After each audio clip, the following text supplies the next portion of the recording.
rimwe akenshi usanga duhangayikishijwe n'imibanire yacu, umugabo n'umugore, umwana na se, umwana na nyina, uburyo ubana n'abakorege bawe, abo mwiganye, uburyo ubana n'abo mwigana, uburyo ubana n'inshuti zawe, uburyo ubana n'abo mukorana. Ibyo byose bishobora kugutera amaganya.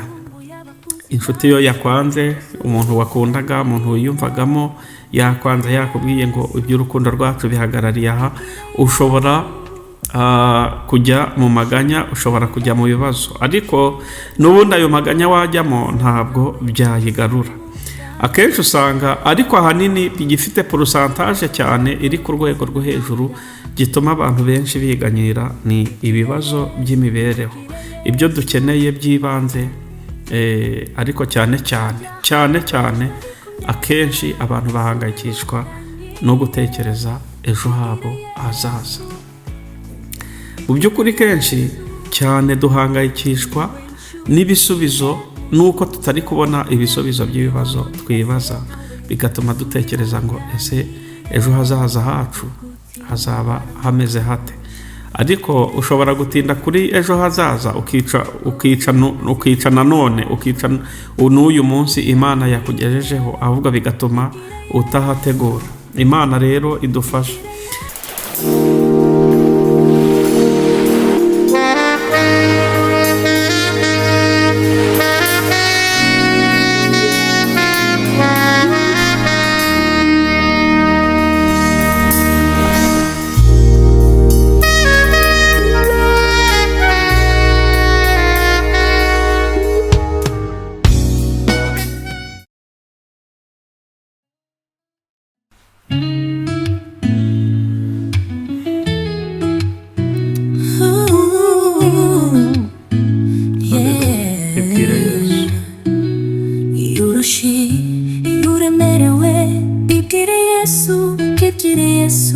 Iyo ukumbuye abakunzi bawe, byose ubimuganire. Bibwire Yesu, bibwire Yesu, niwe nshuti ihebuje, nta n'indi wabona imeze nkawe, byose ubimuganire. Ibyo byago ndetse n'amarira, bibwire Yesu, bibwire Yesu. Byaha bihishwe bikunesha, byose ubimuganire. Bibwire Yesu, bibwire Yesu, niwe nshuti ihebuje, nta n'indi wabona imeze nkawe, byose ubimuganire. Ugutinya indwara no gupfusha, bibwire Yesu, bibwire Yesu. Uko wibaza iby'umunsi w'ejo, byose ubimuganire. Bibwire Yesu, bibwire Yesu, niwe nshuti ihebuje, nta n'indi wabona imeze nkawe, byose ubimuganire. Ese ugira ubwoba bwo kuzapfa, bibwire Yesu, bibwire Yesu. Nuzi yuko umwami Yesu azaza, byose ubimuganire. Bibwire Yesu, bibwire Yesu, niwe nshuti ihebuje, nta n'indi wabona imeze nkawe, byose ubimuganire. Bibwire Yesu, bibwire Yesu, niwe nshuti ihebuje, nta n'indi wabona imeze nkawe, byose ubimuganire. Bibwire Bibwire Yesu, bibwire Yesu, niwe nshuti ihebuje, nta n'indi wabona imeze nkawe, byose ubimuganire. Haleluya. Umuririmbyi ati bibwire Yesu. Nawe ushobora kuba ufite ibikugoye, ushobora kuba ufite ibikuruhije ariko nyaboneka njyewe ushobora kubimbwira singira icyo mbikoraho, ushobora kubibwira inshuti yawe ikagutenguha, yewe ushobora no kubibwira umuntu akakwizeza ibitangaza ariko ejo agahinduka kubera ari umuntu. Ariko uyu muririmbyi ati yewe wowe ibyo byose bikugoye bibwire Yesu. Reka dutangire tubasuhuza mwese abadahwema gukurikira ibiganiro binyura kuri iyi channel ya Evangeliser Monde TV. Turavuze ngo amahoro y'Imana nabe mu buzima bwanyu, ya yandi Yesu yavuze ngo ndagiye ariko mbasigiye amahoro yanjye, ngo kandi amahoro yanjye ntanga ntabwo nyatanga nk'uko ab'isi bayatanga. Ubundi si ishobora kukubeshya cyangwa se ishobora kuguha umutekano, ariko amahoro yuzuye atangwa na Yesu. Ayo rero yuzuye atatangwa n'isi. UN ishobora guterana ikagushakira umutekano, ariko ntiyaterana ngo ikubuze kurara urira niba ufite ibintu bikuriza. Ariko Yesu niwe wenyine ushobora guhoza abarira bose. Imana ibahe umugisha aho muherereye mwese rero mutwumva, ari abaherereye ku mugabane w'i Burayi, abaherereye ku mugabane wa Amerika, muri Canada, muri Australia, muri Aziya, y'umwihariko abari ku mugabane wa Afurika, y'umwihariko mu gihugu cy'u Rwanda bakurikiye ibi biganiro, ndetse no muri East Africa. Mwese turavuze ngo shalom shalom. Ngewe tugiye kubana cyangwa mugiye kubana muri iki kiganiro kuri Evangeliser Monde. Nitwa Harerimana Felix. Uyu munsi rero Imana ishyize ijambo ku mutima wanjye kugira ngo turiganire. Ni ijambo rivuga ngo gira ibyiringiro mu cyimbo cy'amaganya, kugira ibyiringiro mu cyimbo cyo kwiganyira. Reka dusome ijambo ry'Imana riri muri Matayo ibice 6 umurongo wa 25. Turahera ku murongo wa 25 kugeza kuri 34. Haravuga ngo nicyo gitumye mbabwira nti ntimukiganyire ngo mutekereze ubugingo muti tuzarya iki, cyangwa muti tuzanywa iki. Ntimwiganyire ngo mutekereze iby'umubiri wanyu ngo tuzambara iki. Mbese ubugingo ntiburuta ibyo kurya, umubiri nturuta imyambaro. Nimurebe ibiguruka mu kirere, ntibibiba, ntibisarura, ntibihunika mu kigega, kandi so wo mu ijuru arabigaburira nabyo. Mwebwe se ntimubiruta cyane? Ninde muri mwe wakwiganyira wabasha kwiyunguraho umukono umwe? None se ikibiganyisha imyambaro ni iki? Mutekereze uburabyo bwo mu gasozi uko bumera, ntibugira umurimo, ntibuboha imyenda. Kandi ndababwira yuko Salomo mu bwiza bwe bwose atarimbaga nka karabyo kamwe ko muri ubu. Ariko Imana ubwo yambika ubwatsi bwo mu gasozi ityo buriho none, ejo bakabujugunya mu muriro, ntizarushaho kubambika mwaba afite kwizera gukemwe. Nuko nimukiganyire mugira ngo tuzarya iki, cyangwa ngo tuzanywa iki, cyangwa ngo tuzambara iki, kuko ibyo byose abapagani babishaka, kandi so wo mu ijuru azi ko mubikwiriye byose. Ahubwo mubanze mushake ubwami bw'Imana no gukiranuka kwayo, nibwo ibyo byose muzabyongererwa. Ntimukiganyire mutekereze iby'ejo, kuko ab'ejo baziganyira iby'ejo. Umunsi wose ukwiriye ibibi byawo, cyangwa se umunsi wose ukwiranye n'ibibi byawo. Imana itugirire neza cyane. Nk'uko nari mbibabwiye rero, uyu munsi tugiye kuganira ku ijambo rivuga ngo kugira ibyiringiro mu cyimbo cyo kwiganyira. Kugira ibyiringiro mu cyimbo cy'amaganya niryo jambo tugiye kuganira. Kimwe mu bintu byoroshye cyane kandi twisangamo turi benshi, abantu benshi batuye isi, kimwe mu bintu byoroshye kandi byihutira abantu bose ingeri zose ni ikintu bita kwiganyira cyangwa se kwiheba. Ariko nanone kimwe mu bintu bidafite icyo bimaze mu buzima ahubwo byangiza ubuzima cyangwa biteza ibindi bibazo nanone ni ukwiganyira. Bishobora kwica imitekerereze y'umuntu, bishobora kugira ibibazo bya depression kubera kubihoramo, bishobora gutera umuntu ubundi burwayi, mbese ukagira kwiheba gukabije. Kubera iki? Ni uko iyo umuntu yiganyira ibyo ari kwiganyira, ntabwo kwa kwiganyira kwe kuba wararurira ntabwo bucya ikibazo wari ufite cyakemutse. Ariko nanone nyine turi mu isi y'ibibazo, turi mu mubiri ubabara, hari igihe bitajya bibura, ariko nkuzaniye ijambo ry'ihumure.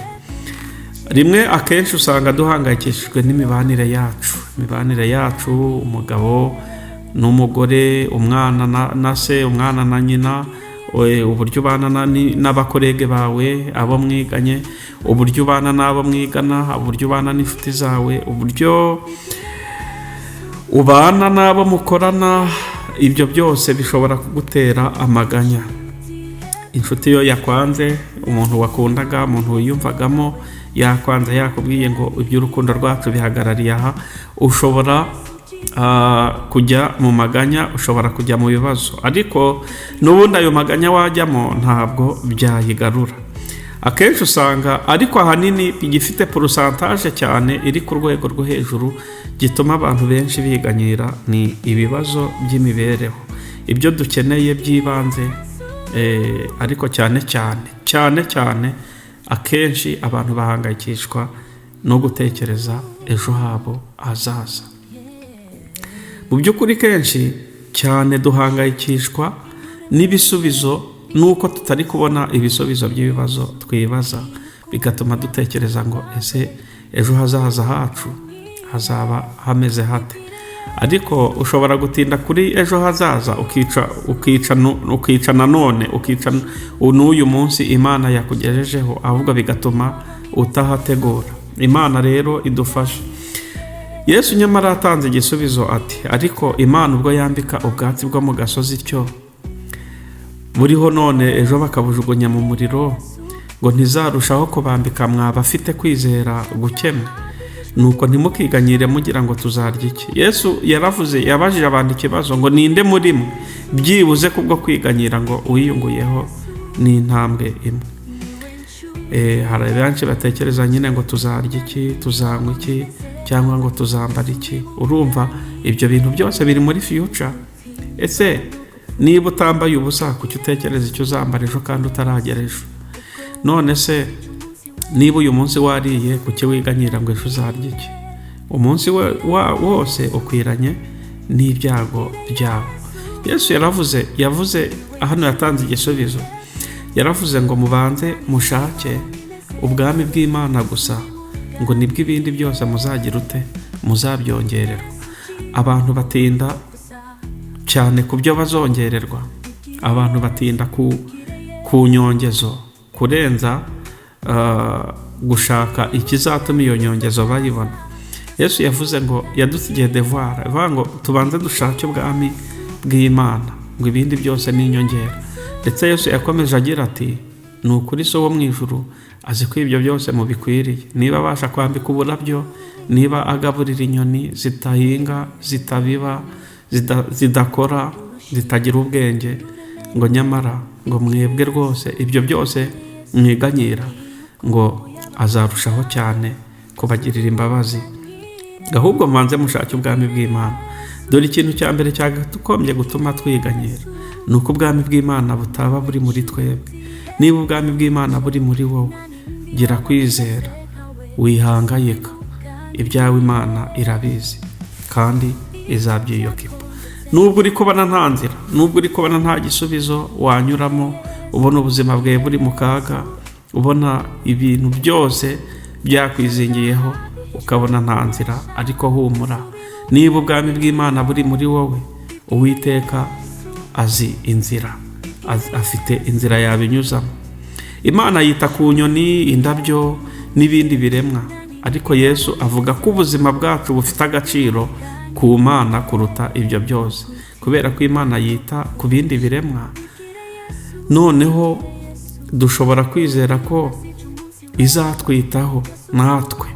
Niba Imana yita ku nyoni ikita kwa biriya bimera twabonye, nawe izere ko Imana izakwitaho. Ijambo ry'Imana ni ukuri. Nugendera mu ijambo, ukaba mu ijambo, ukizerera mu ijambo, ukizera ukabwira Imana ngo Mana, ko nzi kugira neza buriya burabyo, ko nzi ko ugirira neza inyoni zitabiba, njyewe nanjye wangiriye neza. Humura, uko uri kose, ko wabayeho kose, ariko waremwe ku mugambi w'Imana. Kandi Imana nta hantu habi Imana itakura umuntu, kandi nta n'ahantu heza Imana itamugeza. Guhangayikishwa n'ejo hazaza ntibituma biba byiza. Iyo ni ukuvuga ngo iyo wiganyiriye ukagira amaganya, ukiheba, uhangayikishwe n'ejo hazaza, sibyo bigira ejo hazaza heza, ahubwo bituma urushaho kutahategura. Uyu munsi wa none iyo uhangayikiye ejo hazaza bituma utabasha kuhategura, kandi nyamara ubwami bw'Imana buri muri wowe, ugatekereza ati ejo hanjye hazaza ngomba kuhategura ne. Uwo mushinga wawe cyangwa iyo poroje ukayinjiramo n'Imana, ni ukuri ubasha kugira ejo hazaza heza. Ariko nuheranwa n'agahinda akaba ari byo uhugirwamo gusa, ndakubwiye ngo uko uri gutegura ejo hazaza biterwa uko uzamera ejo hazaza, bishobora guterwa n'uko uri none. Ese uri gutegura ejo hazaza gute? Aho guhangayikishwa n'ejo hazaza, Yesu araduhamagarira kwiringira Imana. Imana niyo yonyine ishobora kugenzura cyangwa se kukumenyera ahazaza hawe, kubera ko azi byose kandi ishobora byose. Niwe wenyine ufite imbaraga, ni nawe wenyine ufite inzira z'ejo hazaza. Reka nguhe urugero rutoya.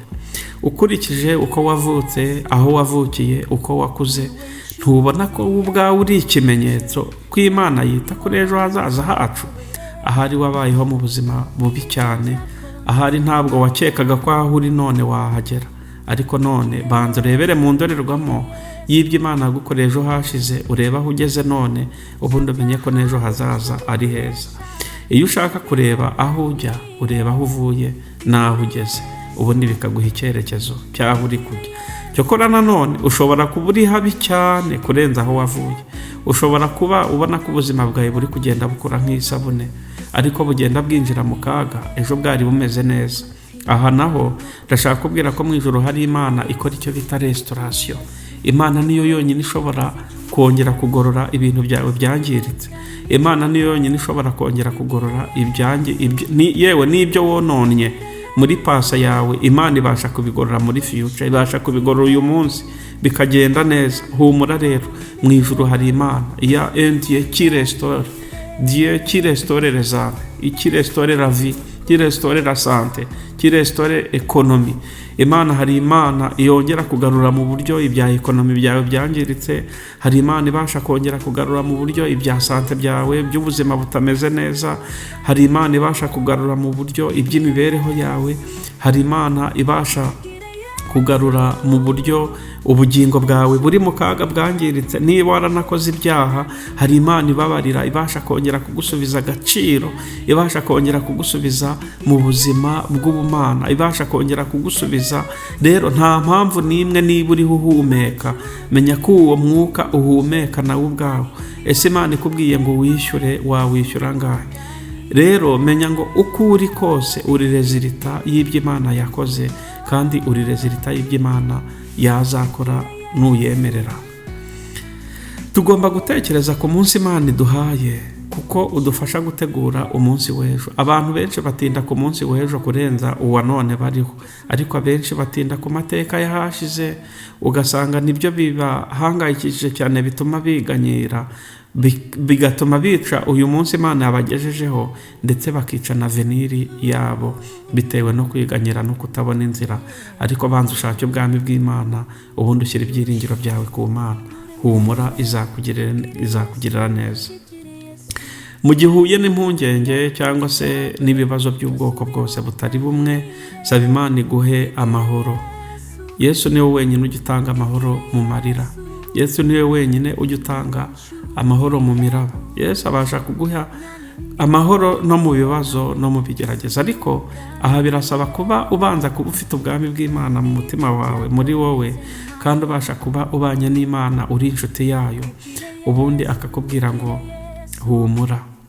Amen. Ukumva ijwi rikubwira ngo humura, ukajya uririmba ngo naho ibyago byinshi byaza ndamahoro, niragije Imana Data, nguma muri Yesu Kristo, Yesu amibyo yena byose ndamahoro.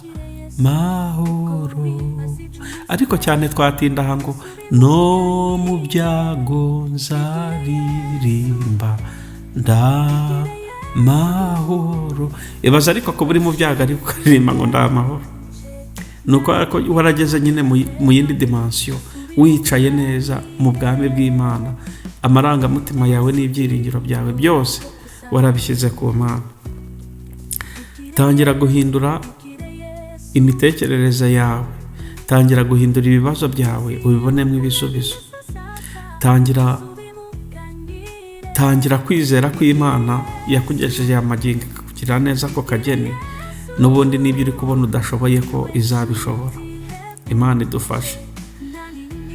Tangira urebe ko imbere yawe ari heza kurenza ko uri habi uyu munsi. Aho guhangayikishwa n'ejo, igirira icyizere cya none. Icyizere cyawe ku Mana gikura cyangwa se kwizera Imana kwawe gukura iyo wagutse cyane, waretse amaganya, ahubwo ibyiringiro byawe ukabishyira ku Mana. Wibuke uburyo Imana ikwitayeho, Imana ikwitaho buri munsi.